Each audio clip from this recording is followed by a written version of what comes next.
రాహుల్ గాంధీ కులం అడుగుతున్న బీజేపీ నాయకులారా, కుల మత రాజకీయాలు చేసే మీకు రాహుల్ గాంధీ కులమేందో తెలియని దుస్థితిలో ఉన్నందుకు ఈరోజు సిగ్గుపడాల్సిన పరిస్థితి వచ్చింది.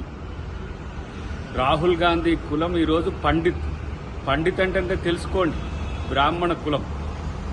కానీ ఒక సద్బ్రాహ్మడు ఈరోజు దేశంలో సబ్బండ వర్గాల, సబ్బండ వర్ణాల, సబ్బండ జాతుల యొక్క అస్తిత్వం కొరకు రాజ్యాంగాన్ని రక్షించేందుకు పోరాడుతున్న వైనం చూసి మీకు నచ్చట్లే.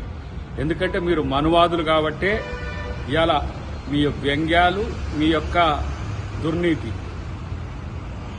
రాహుల్ గాంధీ కాబోయే ప్రధానమంత్రి అనే దృష్టితోనే ఆ కుటుంబాన్ని, నెహ్రూ కుటుంబాన్ని మొత్తం కించపరిచే స్థితి. మీరు గాంధీనే ఇలా కించపరుస్తున్న నాయకులు. మీరు ఇంకా సంస్కృతి సంస్కారాలు మీకు ఉంటాయని మేము ఎట్లా అనుకోగలం? ఏమన్నాడు రేవంత్ రెడ్డి గారు?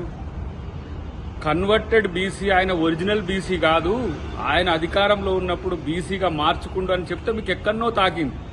దానికి రాహుల్ గాంధీని కామెంట్ చేసే స్థితికి దిగజారిన మీకు ఎలాంటి సంస్కృతి ఉందో తెలంగాణ ప్రజలు గమనిస్తున్నారు.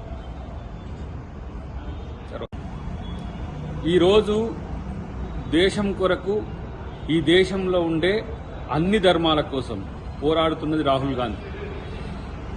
రేవంత్ రెడ్డి గారు రాహుల్ గాంధీ గారి యొక్క ఆలోచన కుల జనగణన చేస్తే ఎక్కడ ఏ కులం యొక్క బలం, ఏ కులం యొక్క ఆర్థికాంశాలు తెలిసి మా యొక్క అధికారం కోల్పోతామో, ఏ వర్గాలకు సంబంధించి మేము ఎంత నష్టం చేసినామో తెలుస్తుంది అని చెప్పేసి అలా భయపడుతున్న మోడీకి ఏ చట్టాల విషయంలో కూడా మీకు ఒక స్పష్టత లేదు.